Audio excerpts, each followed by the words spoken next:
coming. Let's stand for the pledge. Pledge allegiance to the flag of the United States of America and to the republic for which it stands, one nation, under God, indivisible, with liberty and justice for all.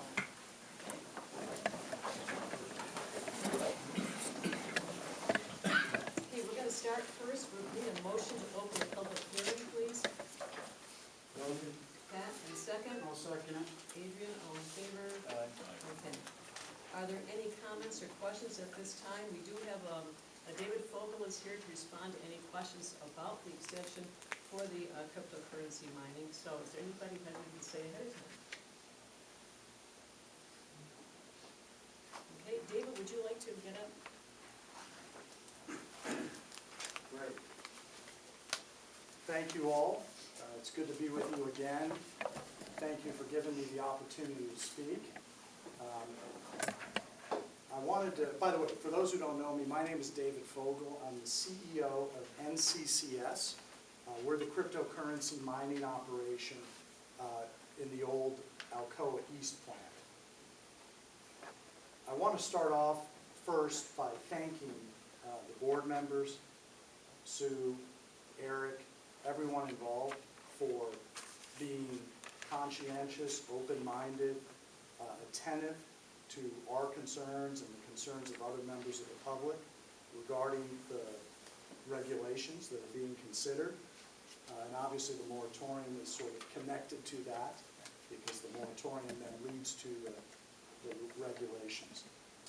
So I want to thank everyone for listening to our concerns, asking good questions, being concerned as well about and attentive to the fact that our employees, a bunch of whom are here tonight, some of our managers are here, their concerns, right? Because this has real implications or could have real implications for them. And not only for our employees, but the overall economic impact that our business has on the community as a significant taxpayer and a significant contributor to the overall community. So I want to thank you first, and I wanted to mention just a few points as you consider these regulations coming up in the future. I want to make a few points on that. The first one is, as you think about these regulations, I ask that you consider the original purpose for the regulations. And this goes back many meetings ago, a meeting like this, where members of the public expressed their concerns about the operations that were operating in containers that were on the side of the road, that were visible to members of the community, that was a noise nuisance as well, and finally, perhaps not necessarily following code and other local requirements, versus our operation at NCCS, which is in an industrial area, a large operation, well-funded operation, that is operating inside buildings, and therefore the containers that we use are not visible to the public, and any noise that comes from them is not able to be heard by the public. So there's no nuisance issue. At the same time, again, I want to remind you that we are a professional organization. We follow all local rules. We follow federal OSHA and other rules, state rules, etc. We have a whole compliance regime. And if you recall, and I don't want to speak for him, but the fire chief got up at the last meeting and, you know, unprompted by us, spoke in our defense, pointed out that he's never had a problem with our operation, that we're in compliance, we get inspected regularly, etc. So that's the first point I want to make. The second point I wanted to make, and then I'm happy to answer any questions you might have at the end about our business or the impact of the regulations. Second point, I want to clarify, if there was any confusion on my part, I want to be very clear in terms of what we're asking for. We are not asking for any special treatment with regard to the construction of new buildings. In other words, If we were to, in the future, construct new buildings in our industrial site, we would have to go through the normal town planning process. I'm not a municipal law expert, so I don't know exactly what those procedures are, but whatever they are, we are going to have to comply with them, just like Alcoa or any other company would have to do. So we are not asking for a blanket exemption of any kind. We just want to be treated like everyone else. Why is that relevant for us? When I mention new buildings, that flexibility, it's really important because our site, basically, we're in 70-year-old buildings that are in extensive, constant need of repair. We're constantly fixing the roofs, fixing other parts of the building. We're happy to do it, but at some point, we're going to need to operate in some capacity in a new building at our site. I can't tell you if that's in 1 year or 3 years or 5 years, but at some point we're going to need that flexibility. So that's why I mentioned that. Third point goes back to the last meeting for those who were here or maybe watched on video. The important thing here to note for us, it's a little bit specific to our industry, but the idea of expanding, and what I'm talking about here is a $90 to $100 million expansion project that we've been planning for many months and is now getting close to fruition. That expansion is not just a nice to have, but it's actually a necessity for our business to survive long term. And that goes to the nature of the crypto industry in which we operate, and I won't repeat, unless you want me to, my explanation for why that's the case, but the simple way of thinking about it is there's a fixed amount of value that's available, or revenue that's available in our industry, and there are constantly more and more people coming into the industry. And so our revenue is being eroded every day, and the way to stop that cycle is to expand. And that way we can keep up with others in the industry, and our revenue won't be eroded. Our relative revenue to other people will not be eroded. So it's critical for our business to expand, and I know that all of you are supportive of that because you communicated that to me, and we appreciate that. No one here is trying to stop our business from growing. You've expressed that. You're concerned about our workers. You're concerned about the taxes we pay, et cetera. And I'm just communicating, so it's a matter of public record. The last point I want to make is the urgency and the timing of this, just to make clear. As I said, it's a $90 to $100 million project. We have spent months working on the financing of this, talking to numerous capital providers. I will say it is a difficult market to raise capital for any business, and then if you consider a crypto business, it's even worse. We have made a lot of progress. We are now at the, I would say, 11th hour, the goal line, whatever analogy you want to use. We are very, very close. But it's a matter of weeks away, not months away now. And so I've reached the point where we really need clarity on this issue so that we know and we can communicate to our investors that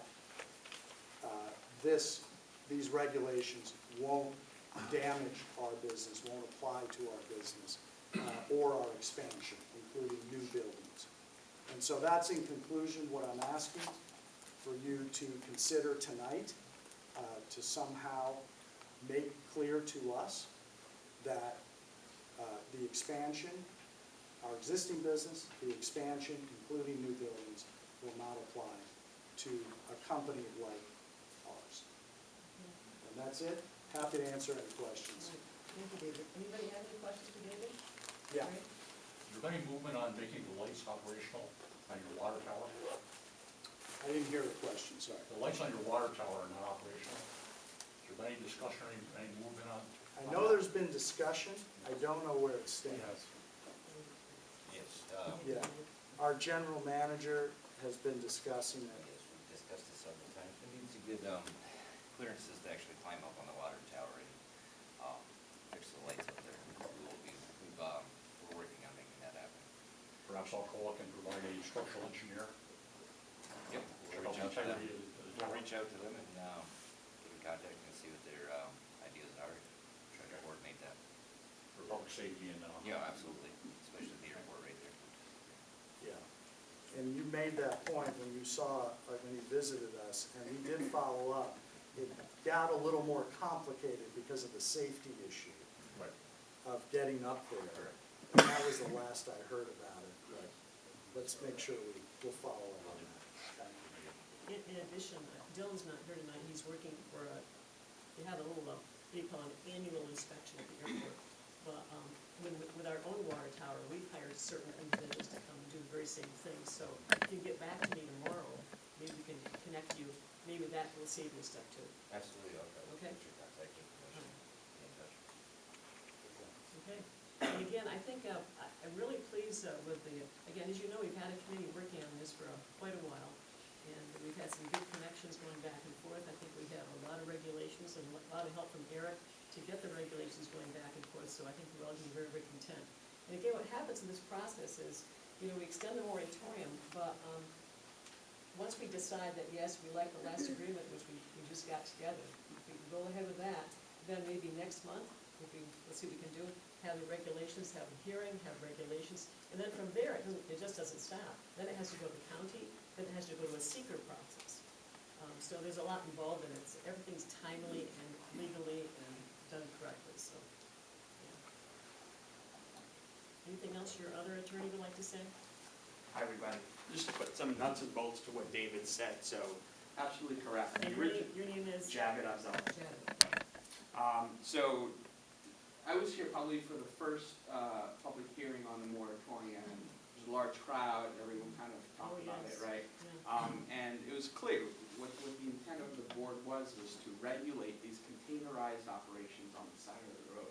You remember people talking, I don't want to drive by and see these things, these are fire hazards, they're a blight that's on the community. And the board, in attempting to make these regulations, right, heard those comments and attempted to craft some regulations that would address that specific problem. Now, NCCS isn't that problem because they are already in the industrial zone, they're contained within buildings, they're following fire code, they're following safety codes. And so when David came up here to everybody last month, what we were looking for is an exemption for the types of operations that David runs versus what you're looking to actually regulate, which is those containerized situations there. Again, what David said is absolutely correct. We're not looking for a blanket exemption from all rules and regulations. If David and his company wants to put up another building, they're going to be subject to site plan review. They're going to be subject, if necessary, to special use permits, building permits. All of those things will still apply. They're not looking for that exemption there. What they're looking for is, if they do expand, they don't want that expansion to trigger obligations under the proposed regulations to follow those rules. And that's really what the simple asking is. I know Eric and I have been going back and forth on this, and we've proposed some language to the board. If you don't already have it, I brought copies with me. And it's really just a change to that section 8.1, which is applicability. And what we're looking for is an exemption for mining operations within industrial zones that are within buildings. So if you've hit those categories, then these rules wouldn't apply to you. Anything else, you'd still be applicable. So if you don't already have them, I've got copies, but I'm sure you're already doing that. That's kind of what it is. You can leave the copies with the board, then fine. Absolutely. Okay. Yes. There's about 10 copies there. Okay. Thank you again. Any questions? Yeah, thanks an awful lot. Anybody else, please? Okay, so we need a motion then to please extend the moratorium on cryptocurrency. We'll extend them from May 1st to the 30th day of September at this point. But again, that can change at any time. As soon as we get the regulations agreed upon, et cetera, then we can go further and go faster. I'll motion. Motion from Christie, please. Okay. And a second. I'll second. Okay. All in favor? Okay, and that's getting out of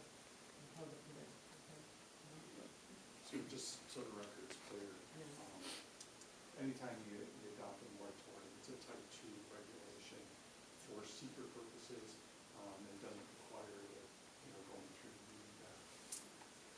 the full seeker analysis. You should just note for the record that the board has considered it, and it is a type 2 Okay, action. that's good, okay. Yeah, keep educating us, Rick, that's good, sounds good to me. Keep us on task, all right. Very good, okay, at this point, we have a presentation by the New York State Department of Environmental Conservation. And, Clifton, tell us your name and what you're all about. Sure. Okay, and if you have any other members with you, please feel free to introduce. Yes, thank you. Okay. My name is Jim Lanin. I represent New York State Department of Environmental Conservation's Great Lakes Program.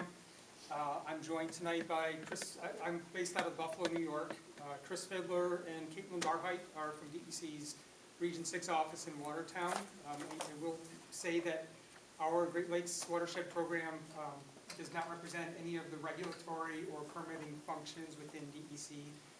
We focus our efforts on restoring some very specific areas of the Great Lakes under the U.S.-Canada Great Lakes Water Quality Agreement. So, I know there are some other topics on the agenda tonight that involve permitting and regulations. We're not part of any of that. I did have a presentation, unfortunately, with the equipment not being turned on, I wasn't able to get it up and running. But also, real quick, yeah. No, because it would take me like 20 minutes to log on to my computer. I don't think so. So that's okay. I didn't think there'd be anybody in the room when I came in before or after. So that's okay. A lot of the work we do and I'll get into the restoration work on the St. Lawrence River area of concern. We work closely with the United States Environmental Protection Agency. Maya Navabi represents EPA's New York Region 2 office. And we also work very closely with the St. Regis Mohawk Tribe and Jessica Jock in her program, the Environment Division, St. Regis Mohawk Tribe. So I'm here tonight, and thank you, town board members, for allowing a few minutes. I think many of you are aware the St. Lawrence River was designated roughly 40 years ago as a portion of the St. Lawrence River as an area of concern within the Great Lakes Basin. These were areas at the time under the U.S.-Canada Great Lakes Water Quality Agreement that represented the most heavily degraded areas in need of ecological restoration. And these efforts have been going on for decades now, and with the passage of the Federal Great Lakes Restoration Initiative, or GLRI, we call it, in 2010, there was a significant influx of federal funding into restoring these areas. Hundreds of millions of dollars every year are being put into these efforts. And this funding is provided through EPA. EPA manages that federal pot of money. There's about 20 federal agencies involved altogether, along with federally recognized tribes, St. Regis Mohawk Tribe and others, and the Great Lakes states. So the funding is dispersed to provide the capacity to states and the nations, First Nations, to participate in this process and try and get this restoration work done. That's been ongoing now again for decades. So the St. Lawrence River area of concern includes a good stretch of the river, the main river, through the community of Massena. It also includes portions of the Grass River, the Racket River, and the St. Regis River. EPA is looking now to really identify they're looking about 10 years out and asking the states, and again, we co-coordinate efforts in the St. Lawrence with the St. Regis Mohawk Tribe. They're asking us for what we believe to be the final federal funding commitments to restore these areas under this Great Lakes Area of Concern program. Now, these aren't the Area of Concern program doesn't address, for the most part, there are mechanisms by which it can be done, but in this AOC, the contaminated sediments are being addressed through the federal Superfund program. So we try to maintain communications between the AOC program and the Superfund program. Water quality impacts, for the most part, are managed through New York's and the St. Regis Mohawk Tribe, their water quality permitting programs. Where we're at now in the process under the area of concern is identifying the final list of what EPA refers to as GLRI, or federally funded management actions. And for the most part, these are probably going to be habitat restoration projects in the St. Lawrence and the other river systems in this area. And as part of that, historically, the funding that has been provided was strictly for ecological restoration. So these are restoring wetlands, in-water habitat for fish spawning, areas along the shorelines, riparian habitat. We do understand that the Power Authority funds similar restoration projects. We are trying to work with Mike Morgan, who's a contract staff through NIPA-funded staff person within New York State DEC Region 6, to complement each other's work and build upon each other's work. But as we develop this final list of habitat projects, and again, I got a map showing some areas we're looking at, but we're working now with local partners, state and federal agencies. There is an advisory committee for the area of concern to help us identify opportunities for habitat restoration. And as we do this, EPA has specifically asked us to engage the communities in which these projects are going to be implemented, or could be implemented. And if these communities are within include environmental justice areas or disadvantaged areas, which is the case here in Massena, that those communities are allowed the opportunity for meaningful input into the design and implementation of these projects. And because, for the most part, ecological restoration is for the benefit of the fish and the wildlife, they're willing to consider add-ons to those projects that will provide direct benefits to the surrounding communities. Assuming that those communities, and specifically the disadvantaged and the environmental justice components of those communities, have a say in that process. So if we're looking at an area where we're going to be doing maybe some shoreline ecological restoration, if that's public space, and in most cases it's going to need to be public space if it's going to be these would be 100% federally funded projects, so there's no local cost share. The projects that in this management actions list that we're developing, these are commitments that at the local level we've identified a willing partner to take these projects on.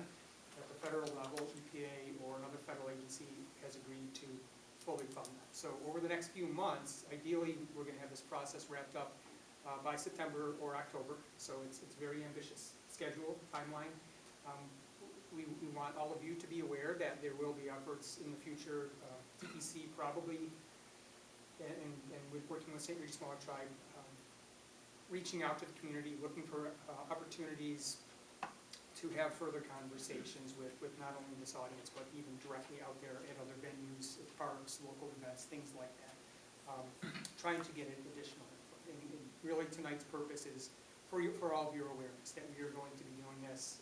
We want you to be aware of it, and we'll definitely keep the town and the village informed of our intent and what we're doing that, and we'll work through the appropriate channels to make sure, and we're just not going to show up. I appreciate your saying that, and we have media here, which is good, because it's an amazing number of phone calls I get every day from people saying, there's something strange on my land, or on my, near my water, or near whatever, what's going on?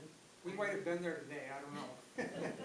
So I apologize for that. They call, believe me, everybody calls me. Yeah, no, the intent is that, we will be deliberate in communicating with you. We don't want to just come here. I'm from Buffalo. I don't know this community, even the staff from Watertown, EPA is from New York. We work closely with EPA's Great Lakes office in Chicago, actually manages this whole program. We're going to work with the local communities, and we want you to be aware of it. But just to kind of finish up what I was saying, so if we find an area where maybe we can create some habitat structure. I know we were out looking at areas today where there's been sturgeon spawning recently, and just kind of finding ways that we can enhance that and increase those native fish and wildlife populations. If there's a need for more community access to the water at that area, or just enhancements to open space that might already exist, part of local plans, if there's priorities already identified in some plans. We'd like to be aware of those to look for these opportunities, and that's where we're hoping to get additional input from the community. I can't promise anything is going to get funded. That's, in the end, that's EPA's call. We're going to fight for it, I think, on our end, with DEC and St. Regis Mohawk Drive. But we want to have additional conversations. We're currently in the process of coming up with a draft list of these areas where we think habitat restoration could be feasible. Once we have that, then I think we start to more seriously say, okay, what is the feasibility of doing this? Are there access concerns? Who owns the property? Is it a project that could be permitted down the road for additional studies or feasibility studies, consultant studies needed? We'll have those conversations, but we'll develop the list. We'll continue to keep the community informed. And again, this is going to play out over the next few months, so it's pretty ambitious schedule. Anybody have any questions for him? Oh, Jessica. I don't have a question for him, but maybe for you, Sue. How would you recommend DEC proceed with keeping the community informed? Are there specific events that you guys are hosting this year that would be excellent opportunity to parallel and dovetail like some community engagement? Well, I'm sure you can already contact the village for what they want to respond to, but as far as the town, anything out in the vicinity, along the shorelines, along any waterway, just make sure you have lots of information. I mean, Jeff puts everything out that he can on the internet. It's amazing that people that don't look at the internet or read newspapers, I'm learning. So, it's whatever way we can do it. Poster boards in the town hall here, shopping centers, the grocery stores, any kind of announcements, anything like that. What else would you do, Jessica? No, I guess I was just inquiring. I know there's always like events down at the Massena intake where there's a lot of public traffic. Yes, yeah. And so because they're from Buffalo, Watertown, different areas, so if they were to concentrate their efforts on coming to Massena to try to engage with the public, presenting some project ideas, what dates and what activities eventually? And again, you probably want to get in contact with Don Meisner, our fishing promoter. He has certain ones coming up also. But not me, him. I'm asking the question for DEC. So now we're going back to you. And Jason Hendricks, where's Jason here? Jason also, he can get things out because he gets a lot of good information out. Can I say one thing, Jane? One thing, go ahead. Yes, well, it's just the very areas that you're talking about, Grass River, Racket River, the St. Regis River, are a big part of a program that we've been working on here for years, using those waterways and the fish that exist there, bringing that as an economic stimulus for this area. So that's something that I'm involved with and have been for years. And so to hear what you're saying is tremendous. Yeah, and again, I mean, an overarching goal of the AOC program at the federal level is, they want to see economic benefits to the surrounding communities, regardless of it's an environmental justice community, disadvantaged community. I mean, they're putting all this money into Great Lakes restoration for purposes. So these communities that were often left in degraded areas are restored, not to pristine conditions, not to the way it was 300, 500 years ago. But so that at least so they're no worse than areas outside of these areas of concern. I'm not going to say there's completely arbitrary boundaries, but there are points on it. The area that starts here and ends here. And as far as the intake, the Power Authority has, you might say, control over that, but anything that's taking advantage of, any events at the intake, you'd have to go through the Louisville Town Board. Yeah, and I mean, Louisville has come up again. We're trying. My program. Most of us are in Buffalo, and we try to work throughout New York's Great Lakes Basin, which is challenging. We do have staff in Watertown. We have a couple staff in Albany. And You got Jessica here. Jessica. I look out for the St. Regis Mohawk Tribe's interest primarily. I am a resident of Massena, village of Massena, but I'm usually at capacity with our projects. But I'm more than happy to be a point of contact if there's project ideas. I actually didn't think to bring a business card with me, but I know how to get a hold of Adrian. So I'm more than happy to do that and help set up maybe some of these activities in the next couple of months? Because we are hoping to have a very fast-paced public engagement process. Our program has put in a request internally for a communications and public participation support person. We have not been able to get that, so, we're all technical people. We're all science backgrounds. This isn't what we do, and we've been asked to work with the regional staff, so Nancy primarily in Region 6. I do understand that, I think there's a second person that was hired recently maybe. I don't recall the name, but that's we've been kind of advised to work throughout the Great Lakes Basin, so that covers regions 6, 7, 8, and 9 within New York State DEC. Each regional office has dedicated public participation staff, and as we attempt to conduct community engagement, we're being asked to work and coordinate through them.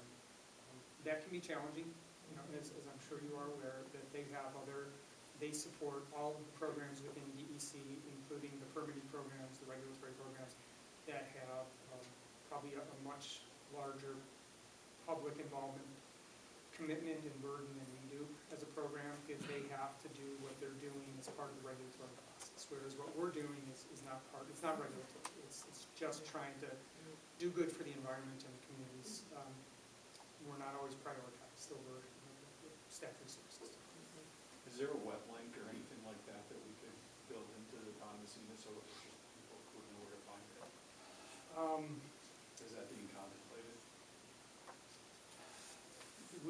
Our program, DEC, if you Google DEC Great Lakes, we do have a webpage. I'm not going to say that it's updated. We're in the process of trying to get information updated.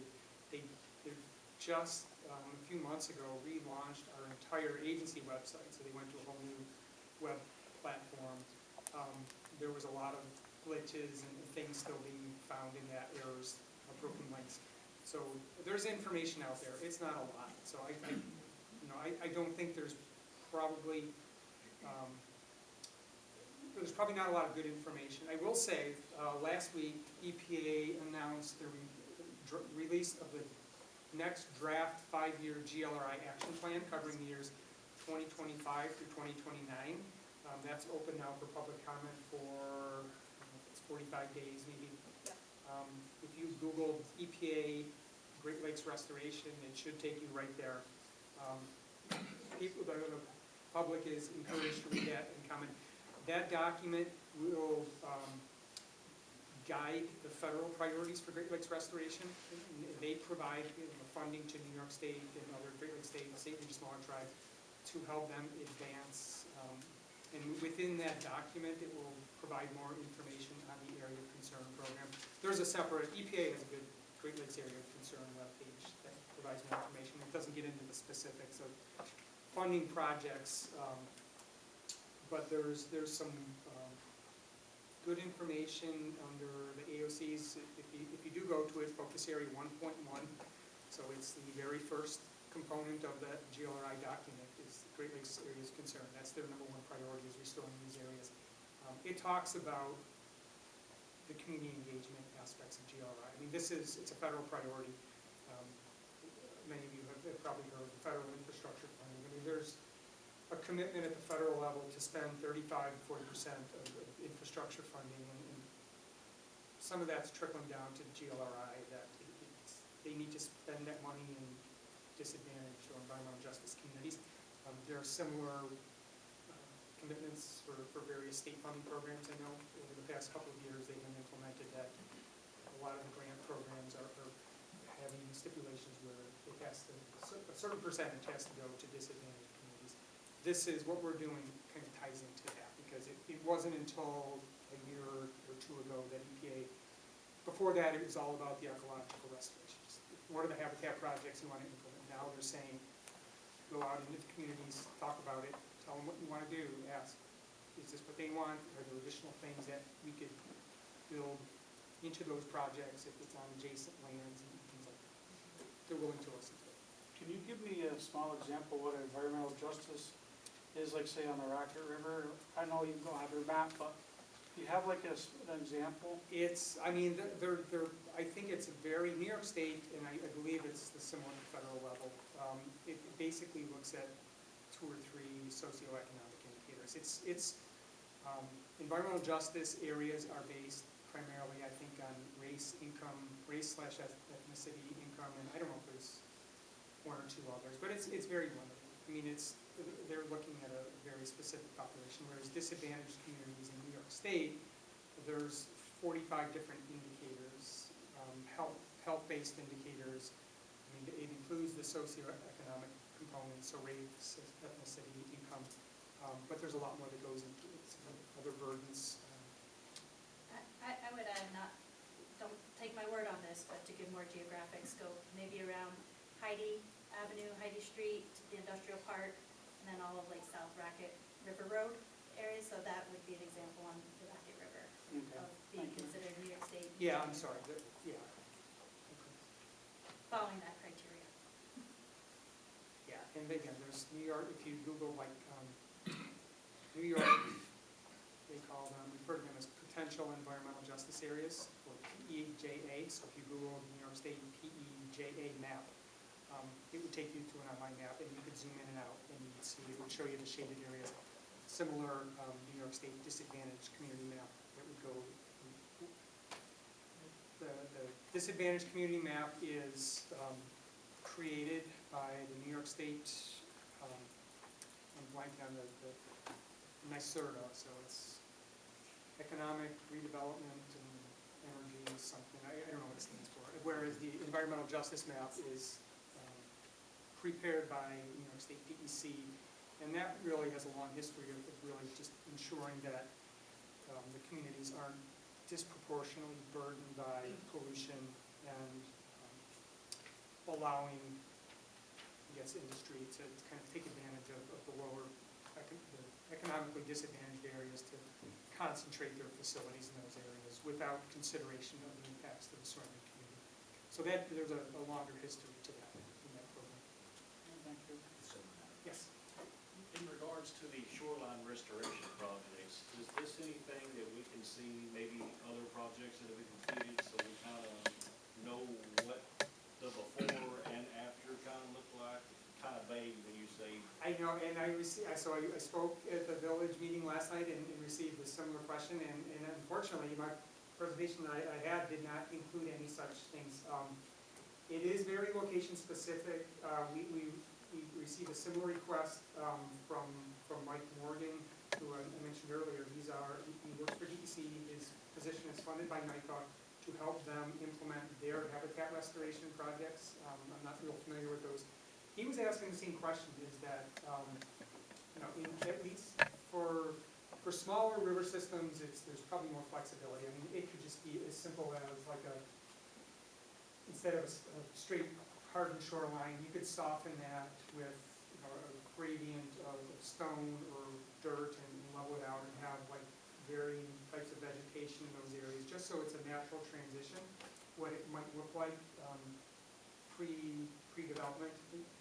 But in higher energy systems of the St. Lawrence, certain areas of the Grass River, there's limited things you can do. And that's part of our role is Jessica, her program in DEC is to figure out, we know that we can't just go in and soften an area that's going to wreak havoc on the local community, erode the shoreline. We're not trying to do that. We're trying to look strategically. Ideally, it's taking areas that may be enhancing what's already there. So some areas might already be in a natural state, but there could be things that could be done on the shoreline or in the water adjacent to it that could enhance it for the benefit of the fish and the wildlife that use that area. If there are areas that are physically hardened with stone or rock, are there other options that could be used in those areas? Again, and the high energy systems are really, really tough, and we have to live with, I think, what's being done. But if there's areas, going back to, I mentioned Mike asked that question, we do not have like a good, as far as I know, we don't have like a really good example of a high energy system where anything other than rock or concrete is developed. So I don't know if that's where you're going with the question. I think it just in general is just trying to make the shoreline look like, instead of just a straight drop into water, just something more gradual, with allowing vegetation, allowing the water levels, you know, they're managed in some areas, but allowing it to do what it wants to do naturally. If it wants to meander a little bit, let it do that, don't try to stop it. Okay, thank you very much. Okay. And keep in touch with us, one of you, okay? One more thing. Oh, Yes. yeah. Yeah, you have a question too. High energy, dispatch water. Yes. I'm not sure if this is helpful or not, but we have some informational kiosks along the St. Lawrence. There's one at Wilson Hill, and there's one at the Country Club. Okay. On the intake, I believe, there's two at Barnhart. So out of all those, Barnhart one is for the town of Massena, the rest are all Louisville. Can you say that again, Wilson Hill, It's Louisville. The Country Club has one, the Louisville, the country clubhouse, you said? yes, got a Okay. kiosk on the house. That's Louisville. That's Louisville. That's And okay, so those are that's okay. things we might And then where else? you take advantage of. Has one. I think there's also one down in Spring Park on the Racket River down there. That- Yes. yeah. That would be Massena, good. Yeah. Okay. Louisville, it's good, you can't speak to us. I'm just gonna, sorry, follow that up real quick, because there are people here from the training here. Are kiosks something people like and want to see more of at boat launches or walkways, trails? We're putting a brand new one in at Barnhart, so Because we talked Did about you that write all earlier those this down? morning. Can you send me that list? Yes. Tell me, thank you, okay, thank you very much, I appreciate the time. We appreciate it.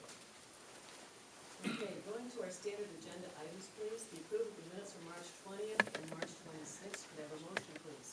Make a motion. Adrian, and a second, Pat. All in favor? Aye. Okay.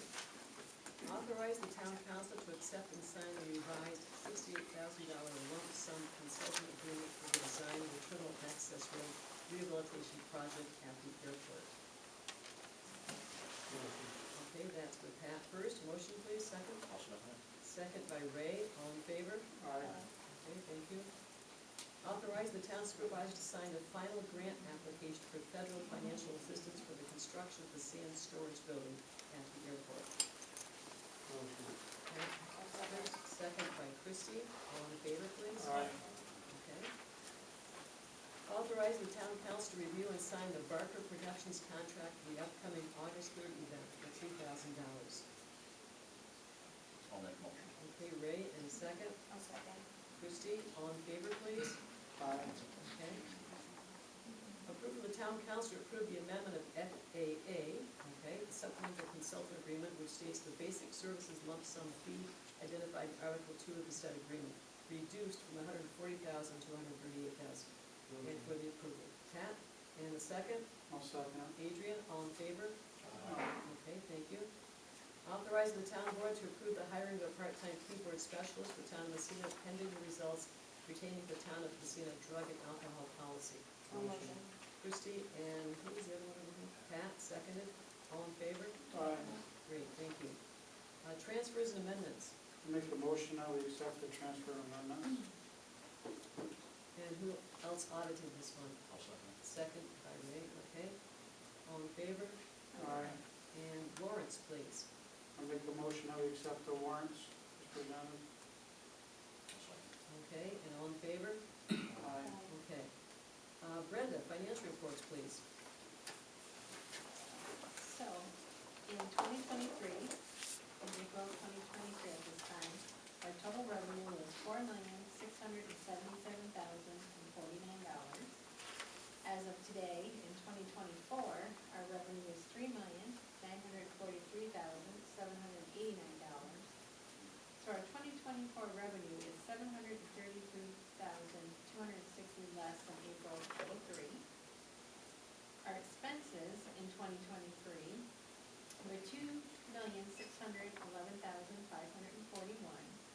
Our expenses as of today in 2024 are $2,569,576. So our 2024 expenses are $413,714 less than April of 23. And as, like, right now, everybody's been really watching the budgets really well. And we appreciate that. Thank you. That's good. Okay, we're gonna have some reports now. Town highway, again, Dylan's out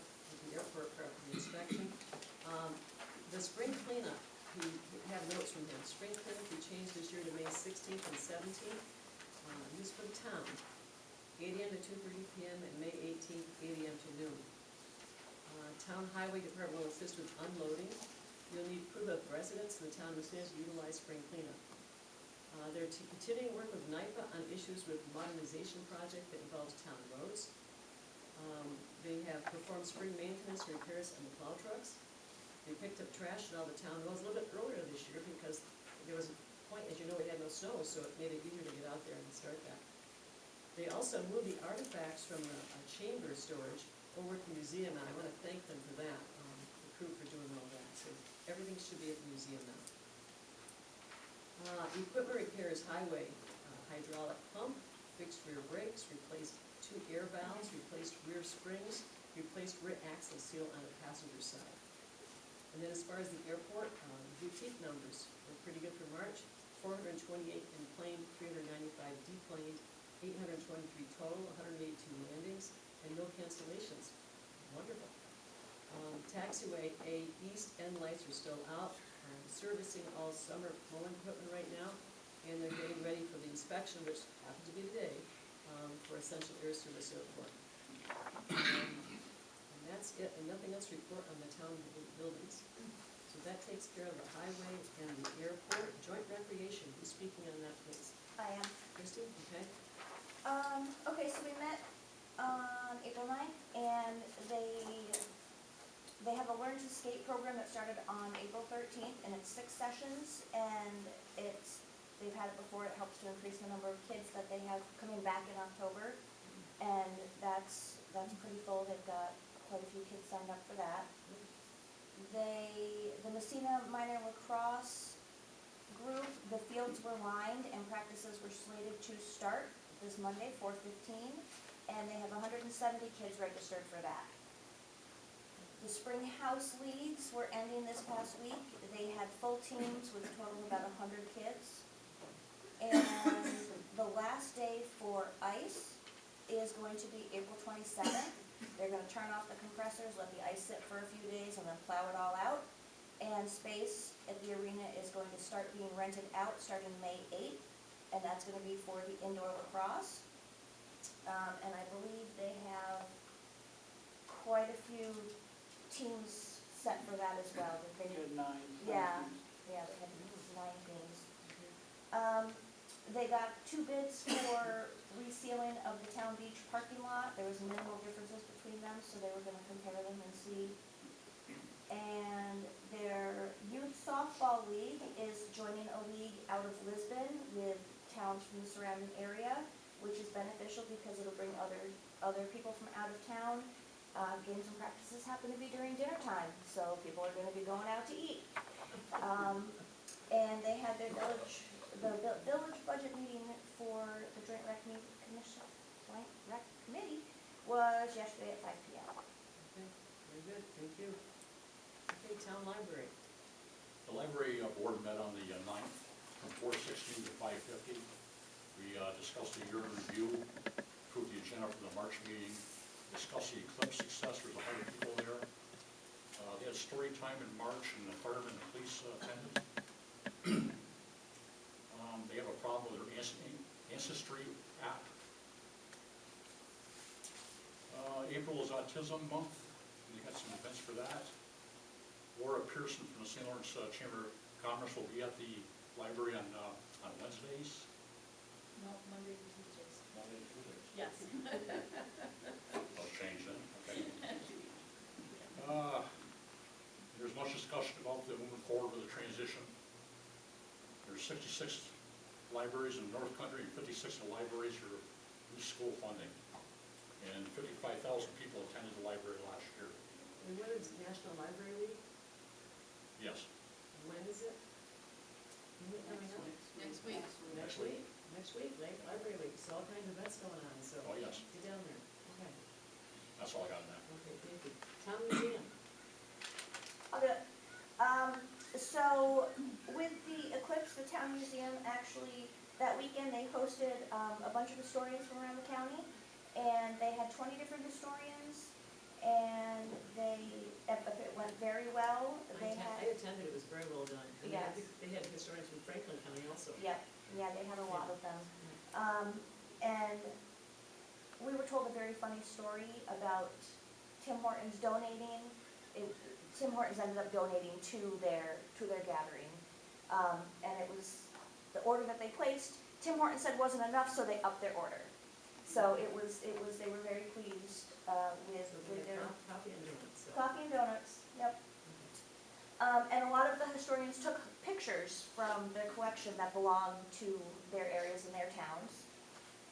So the website had 33 hits for the month of March, and the museum had 35 visitors in total for the month. And the historian was finishing info for the county historians, and they had a meeting. They also, during that meeting, they had toured the grist mill and the history behind that.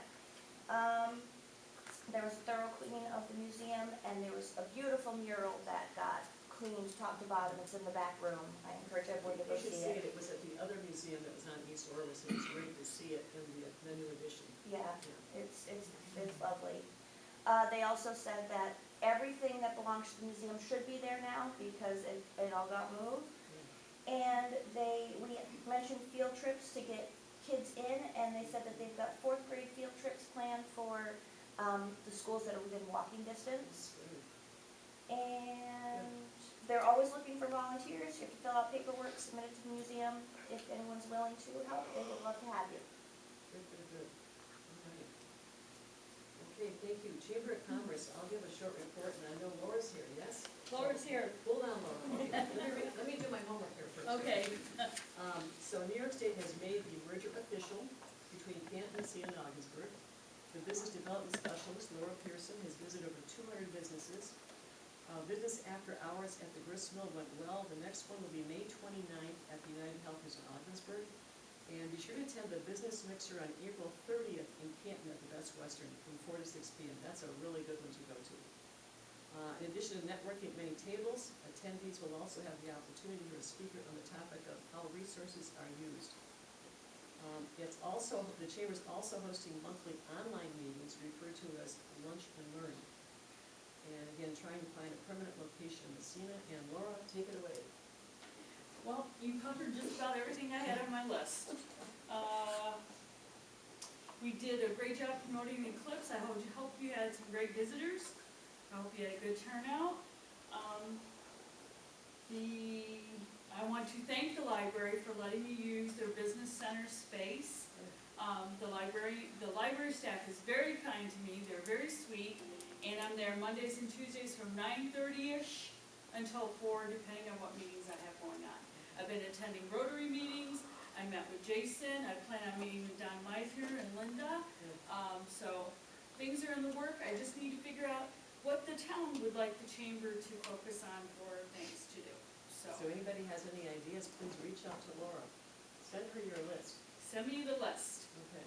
I can't make any promises, but we'll do our best. All right. Sounds good. Thank you. All right, thank you. Code officer, is Pat here? Yep. Pat? So we've managed to, we've got everything moved over into the town iWorks. So all the village information for everything we've done is now moved over into our system. So we're live with permit management, fire inspections, and code enforcement, which is the complaint side of it. The only thing left to set up is the public portal. Public portal, we get three applications they'll make available for us online. So we're going to start with the town planning packet, the residential building permit, commercial building permit. So people will be able to go to the town website, they'll be able to start the permit process. It'll route through each person, they'll be able to see the progression through the permit process. When it comes time for them to do their inspections, they'll be able to go right online. They'll be able to schedule dates with me online. So that's going pretty well. We are going to, on a trial basis, we're going to allow complaints. And the reason we're going to allow them is this system requires you to have a vetted account to be able to get in. Department of State does not recommend that we accept anonymous complaints, so we are going to stick with that, and we are not going to accept anonymous complaints because we get pulled into too many neighbor disputes. So what the system will do is it'll check your phone number to make sure it's valid. It'll send you text codes, it'll send you email codes to verify your account. And then even after they have an account, if they file a complaint against, say, a neighbor or a business, we're gonna have an initial call-out step where we're gonna call and verify that the complaint is actually factual. Just to give you an idea, since March 1st, 62 complaints. If I eliminate the anonymous complaints, it brings us down to 12. So, yeah.